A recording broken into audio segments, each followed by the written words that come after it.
We're here with Princeton University Professor of Philosophy Emeritus Harry Frankfurt, whose most recent book is on bullshit. Professor Frankfurt, thanks for popping in today to tell us about bullshit. I'll confess I haven't read all of it. It's a little on the longish side. So I'm hoping that you can just sort of take us to the root of the matter. I understand that this has its inception in an essay you wrote several years ago, and it's become something of a cult classic. What first brought you, a professional philosopher, to bullshit? It was largely because I think that respect for the truth and a concern for the truth, these are among the foundations of civilization.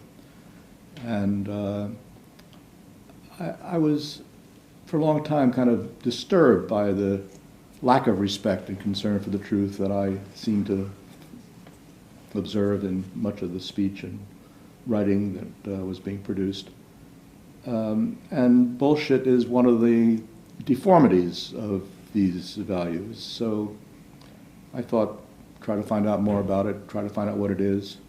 You know, I was trained as an analytic philosopher, and analytic philosophy is characterized by a special concern for clarification of concepts. And this was a concept that seemed to me to be an important one. It referred to a significant feature of our culture, and not only a significant feature, but a feature that, in my view, posed certain dangers to the foundations of civilization. So I was interested in analyzing the concept and trying to find out what exactly we're talking about when we talk about this. What is your theory of bullshit? What is bullshit? Well, it consists in a lack of concern for the difference between truth and falsity. The motivation of the bullshitter is not to say things that are true or even to say things that are false, but he's serving some other purpose. And the question of whether what he says is true or false is really irrelevant to his pursuit of that ambition. The bullshitter is not necessarily a liar. What he says may very well be true, and he may not think that it's false. I was careful to try to make a distinction between, make clear the differences, as I understand it, between bullshitters and liars. And you actually find bullshitters in some way more reprehensible than liars. I don't know if they're more reprehensible exactly, but bullshit is somehow a more insidious threat to the values that I'm concerned with than lying is, because the liar knows what the truth is, and he's concerned with trying to keep people away from the truth.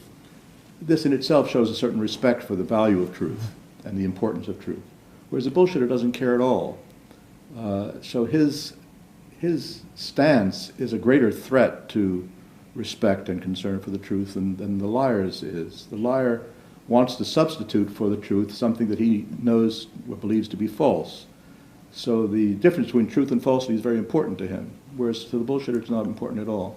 That's why I think that there's a more insidious threat to concern and respect for truth and bullshit than in lying. Right. Now, is it difficult as a philosopher, normally concerned with truth and falsehood or ethical behavior and unethical behavior, to treat a kind of behavior that's completely indifferent to those categories at all? Is that a particular challenge? It is a challenge.